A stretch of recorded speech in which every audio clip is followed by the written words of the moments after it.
Hey everyone, this is Tony Holbein. You are listening to the Revenue Formula with Mikkel and Tony.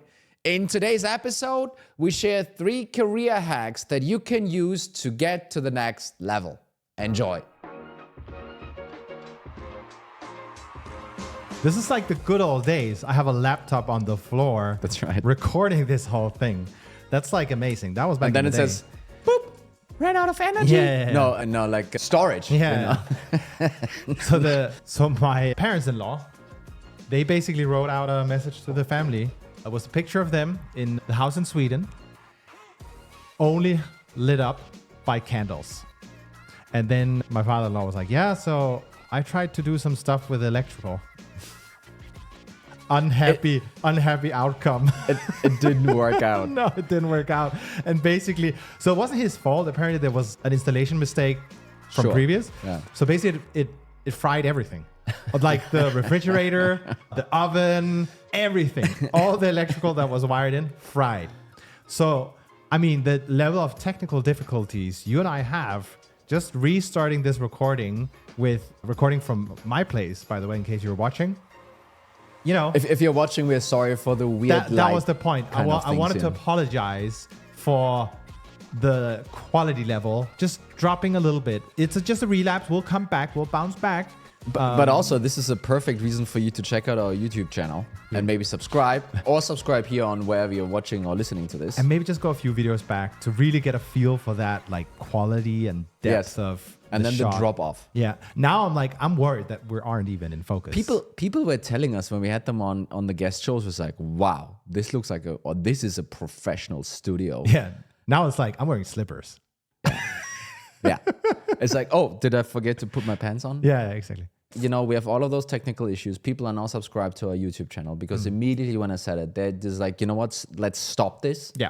I need to put down my phone. I need to go to another, where's this thing?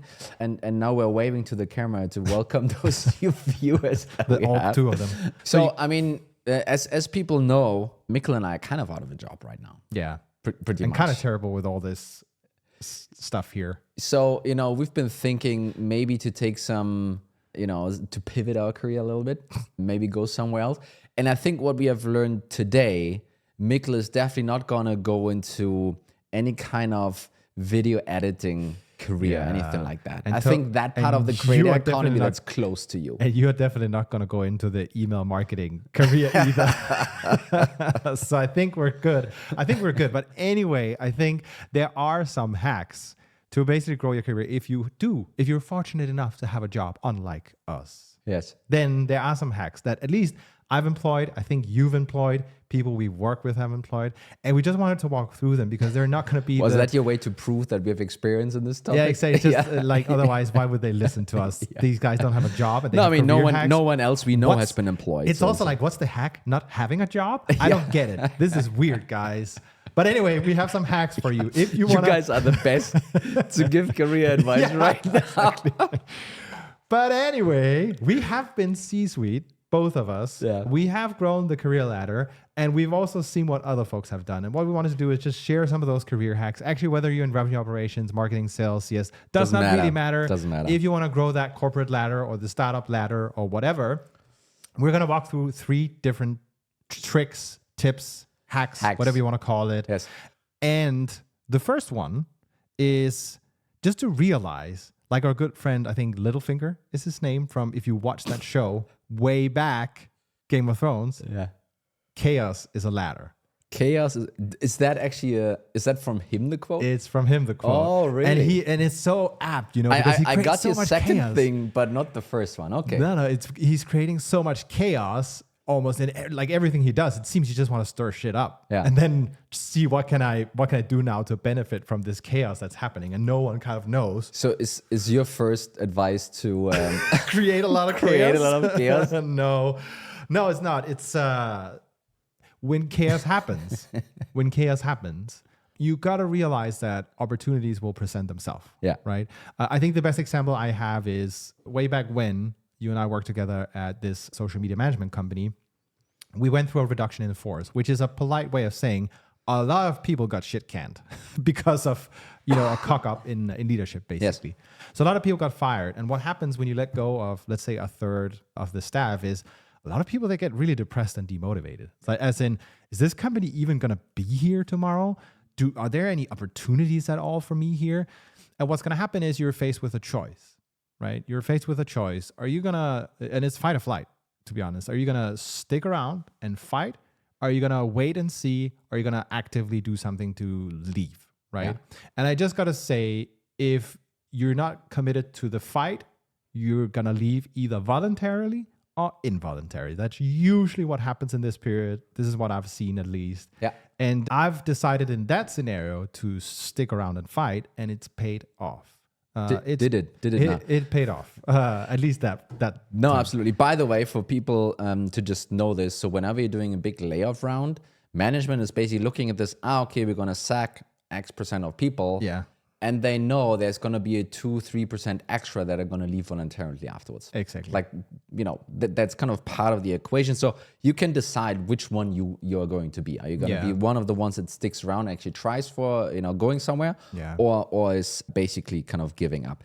I think first, I also just wanted to go back just a little bit and be like, well, what is chaos in an organization? Yeah. Right? So chaos can be induced through, big changes. Yeah. It can be a layoff. Because usually from that layoff, there's some kind of a strategic shift. It's usually a bigger layoff in one part of the organization, not everywhere. Yeah. So it's not a general scale back. It's a reshifting of resources in an ideal scenario. Another chaos can simply be a growth phase, right? Kind of a scale up phase can also give you chaos in many cases, right? So if you suddenly are an organization of 10, 20 people and you're growing to 100 in like 12, 18 months, that's chaos there, right? So that's an opportunity as well. And then there might be all kinds of other mini chaos things that are not happening on a company-wide level, but might be happening on, a departmental level or on a team level.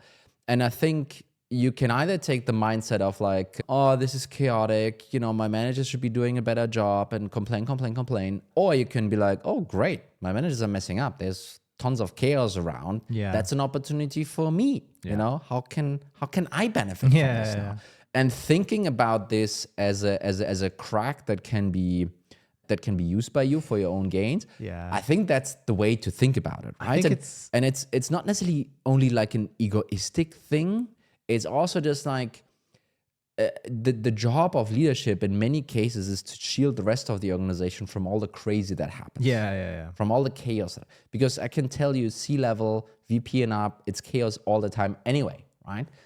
But if you as an employee actively able to deal with that and even see that as something good, that makes you part of the in-group now. Yeah. It's like, oh, wow, I can let this guy in. I don't need to fake it to this guy all the time. No, but quite frankly, even so, leaders are not immune to that stuff. If someone is just negative, then they don't want to spend their capacity or energy on that person too much. Versus if someone is actually leaning in and saying, wow, crazy all the stuff that's happened, totally get it, or how can I help, or being actually proactive and solution oriented, very different. Then they will seek those people out, especially if I would say if it's a negative change, right? If it's a reduction in force or shutting parts of something down, then actually being proactive is like you really need that as a leader, that energy and momentum. So that becomes crucial. Yeah. And it's so simple to stand out in that scenario versus if it's, I don't know, reorg, very different, right? But that's also a point where there will be a lot of contention. I want to double back to a thing you also mentioned, which is, yes, it can benefit you. But I think your approach has to be, how can the organization benefit from what I can do, right? So when change happens, usually it means some responsibilities will be left because someone resigned or got fired. You have an opportunity to take that responsibility or decide for yourself, is this really important for the company and team? Is there a different version of the responsibility that should be executed?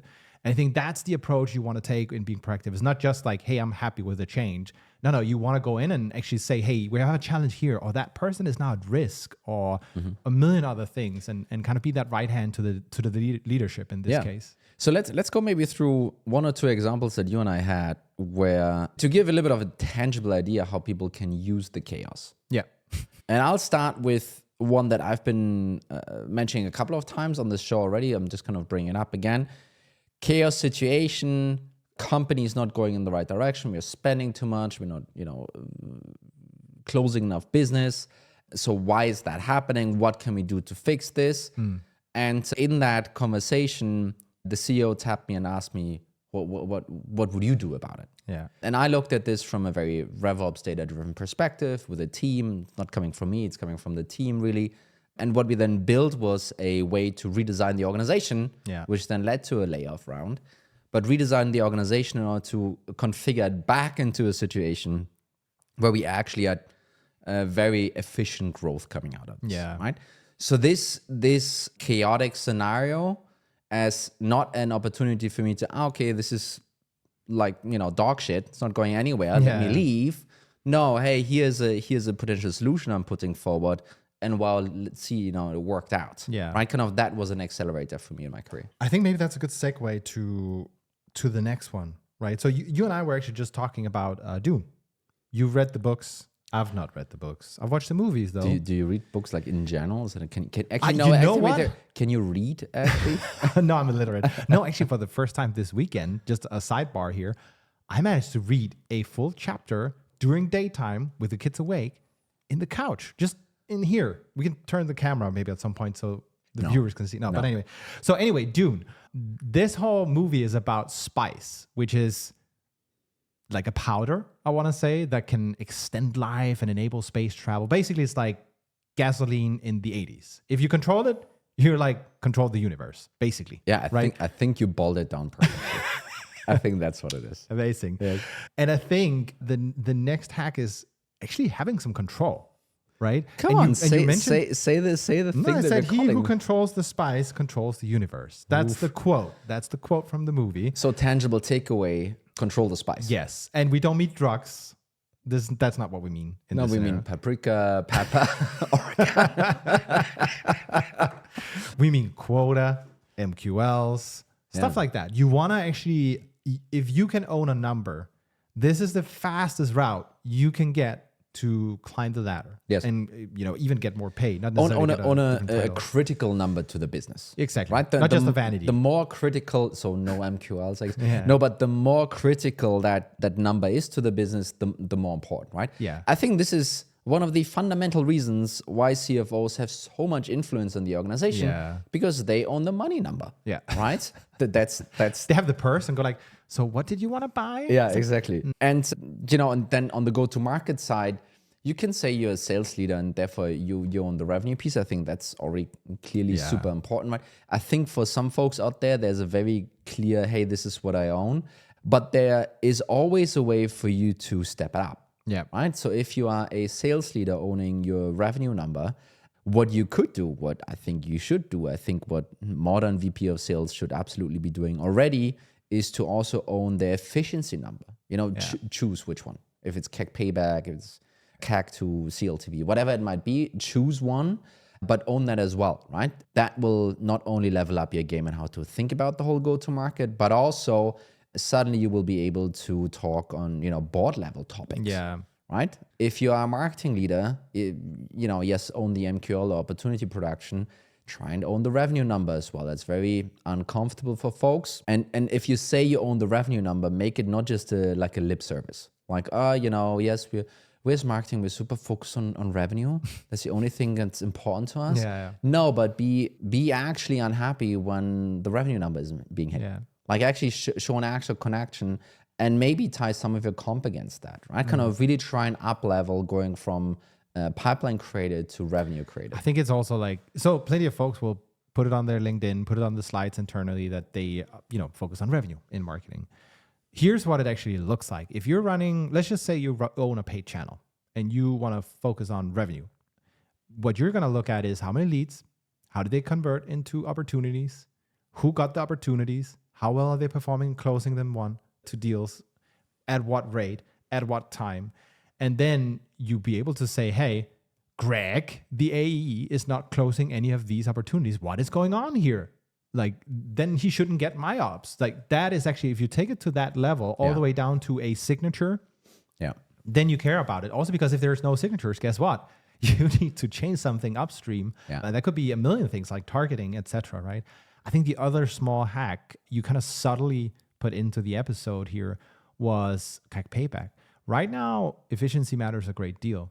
And I think if you can show that you not only care about the number, but also how you get to that number, that is also going to be a superpower right now. And it's back to kind of understanding what is it the company needs to achieve and how are you a part of that. And if you can not only say that you care about it, but also deliver on it, which is absolutely essential, yeah, the whole conversation just changes. Yeah. And I think there's also another piece that I feel sometimes marketing leaders get wrong is actually being able to sell internally that what they're doing is pretty important. Yeah. And then are able to sell how what they're doing can grow, right? Because everyone is thinking, you just, run more ads, you get more money. That's usually not how it works. It's way more complicated. Being able to break this down and simplify it and sell the CFO, sell the CEO and get them bought in and get them even like interested and like keen on these next steps. I think that's really difficult to achieve, but that's also up leveling your game. And I think this comes from you really thinking about revenue. Kind of how can we generate more revenue? It's not going to be more Facebook ads or whatever it might be for you. It's something else. So what is it and why do you believe that this is right? So there's also the question, what if you can't own a number right now? Well, there's two other options. One is, can you own an area that's not necessarily tied to a number? Think PR. Sure, you can add a number to it, but that's not kind of what we're discussing here, you and I. The other is, can you own an initiative, right? So if you're in revenue operations, chances are you will have a lot of day-to-day, but you will also be able to run certain initiatives, and you got to look at what lever is it pulling for the organization, right? Yeah. If this is like optimizing the desk setup in the different offices, it's like, forget about it. That's not going to be crucial to the success of the business. But what about driving up the efficiency in sales? That could be a thing, right? So I was also just thinking, like, what is it that sales ops, RevOps, and so forth, what should they be owning if you think about it? Yeah. I would actually suggest to make it CAC payback. Like it's always my go-to. And for better and for worse. But the thing is, I think it's incredibly difficult for RevOps to say, like, I own new business. It's like, you kind of don't. Are you closing deals? You kind of don't. I own pipeline gen. Really? How many calls did you make today? How many emails did you? I mean, it's like none of that, right? So you are a support function, but you can see across the different parts of the organization, which is really difficult for them to achieve. It's really hard to make people understand how blind you become when you focus on one department. Yeah. Right? Kind of not having those blinders on is extremely useful. And, you're not having that, that's an advantage. Yeah. And then the other piece, pulling in the cost part, it's really difficult to do for folks. Yeah. It's really difficult, actually. So really trying to own that and trying to run initiatives against it and ideally seeing improvements, I think that's a cool thing to own. I think that is something that is worthwhile. And then, again, just with the VP of sales example earlier, those are then items that might even get you dragged into a boardroom because maybe this is, up for a discussion and why is it so high and where do you see opportunities? And hey, we're not talking about your team because you're not the VP of sales. You are talking freely about, the teams that you're seeing. Yeah. And suddenly you're kind of a third party opinion and maybe your opinion is going to be valued a little bit more. Yeah. I just wanted to translate one thing you said, which is the whole RevOps can own CAC payback. I think one thing to realize here is also while finance is going to sit in their corner and do the spreadsheet with how much money you're going to allocate where, I think revenue operations is in a unique position to monitor how that money then gets used at the end of the day, to your point, right? Because that's how you optimize CAC payback at the end of the day. If you know it's going to be cheaper for you to shuffle from bucket A to bucket B, someone needs to point that out and drive that conversation, right? And if you go to a CFO, and you tell them, hey, I have a super simple way that's not going to cost you anything. That means we're going to change the CAC payback from X to Y in a good way. Do we want to do that? They're going to be like, heck yeah. Yeah. So, and just to kind of double down on this, so I don't think it's particularly lots of magic to calculate CAC payback. No. Right? So, I mean, everyone can do this. Finance is doing this. It's about understanding how all of these different flows work out and money goes in and is there revenue coming out of this? And if yes, how much? And is it in proportion? And is it good? Is it bad? Is it dragging up or down? And then based on that, making decisions on how to redistribute stuff, right? And then really having the understanding and the knowledge and the foresight to realize that not every input can be linked to an output. So there will always be some ambiguity in there. Yeah. And that requires, frankly, strategic thinking, right? And really deep insights into all the different parts of the bow tie of the funnel, and achieving that, then leveraging that for the CAC payback piece. I think that can be really, this would truly up level, you. And then, yes, this would be the spice that, whatever, the paprika that controls the, So then you have the third and final. So I didn't pick up on that both of, the previous things were quotes. No, so disappointing. I know. My last one is last man standing wins. And that's a Tony quote. It's, I'm sure it's in some movie. Yeah, probably. I'm sure it's in some movie. Source gonna be blank. Yeah. So what I wanted to say on this topic actually is, and I've seen this now a couple of times, right? Kind of, I've been around like professionally now, but for 10, 15 years or something like this. Wow, I'm also fucking old now. Yeah. Why is that funny? No, it's just like you've been around for 10, 15 years. You're basically dead before. I said professional. Yeah, I know. It's just a weird way to phrase it. But go on. No, it's like, sometimes my Germanness needs to shine through. Yeah, exactly. Otherwise people with, oh wow, he's such a no accent. He's so slick. He must be from America. Yeah. And well, that's certainly not the case. So last man standing wins. What do I mean with that? Well, for the last 10, 15 years, I've seen a couple of different careers pan out. Yeah. And some of them have been going extremely well. They were all smart people, hardworking, all of that stuff. Don't want to take anything away from that. But one of the things that they did extremely well is to just stick around. Yeah. Just stay where you are. Yeah. Right. And the reason why this is so powerful is, let's just say you're not in a big corporate where sticking around is the requirement to get promoted eventually. Yeah. Right? It's different there. But let's just say you're sticking around in a smaller organization, like 100 to 500 employees or something like this.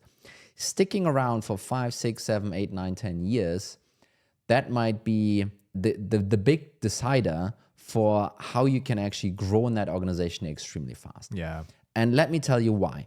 In those small organizations, in 99% of the cases, you will have a couple of negative events. We talked about layoffs, we talked about acquisitions, all M&A is kind of terrible. Yeah. There are a couple of reasons why people are leaving. It's like, the culture is not the same anymore. It's like, I really liked it when it was 50 people. Now it's so anonymous. Yeah. And there are always reasons why people are pooping on an organization, therefore leaving, right? If you are one of the few that is also seeing these things, it's like, it's really sad that we don't have the ping pong table anymore. It's like, really liked our old brand better than this new one from the mothership. You just stick around and, roll with the punches. What will happen is a lot of people around you and on top of you will slowly leave the organization. And as more people leave, the more people will be like, oh, wow, this guy or girl, they know so much. Yeah. We cannot lose this person. Yeah. You don't have to be a rock star. And again, many people are anyway, but you're starting to get so much intrinsic value for that organization that losing you is pretty terrible. Yeah. And then they're going to, overcompensate by trying to, build a place for you to actually wanting to stay, right? Yeah. And this can be through compensation, through titles, through whatever. And simply sticking this out, which is also not easy. It's also not easy sticking through a shit period for a year or two. I'm sorry, it's not easy. But doing that successfully can put you on can put you in a very special place with that organization, which they will eventually reward. I think it's also like you gotta have some fortitude. I'm not saying you need to stick around and be stressed out and have a boss that's like terrorizing you. That's not a reason for you to stick around. But just because things aren't as grand as they used to be, or things aren't running as smoothly, or you have an annoying project or whatever. Like those are probably not the right decisions to then leave. I think what it does for you, this whole sticking around game, is also it helps build your reputation, which matters a great deal. You will basically know more and more people over time, and that will make it an easier decision to kind of elevate you in the organization. No, absolutely. And I think this changed also a little bit now, in 2024 versus 2021 or 2020 even. Yeah. There were lots of research out there that switching jobs more often is going to get you paid more. So sticking around, loyalty is not being rewarded, basically. And what we're trying to say here is actually not that, because you're loyal to the organization, you will get paid more.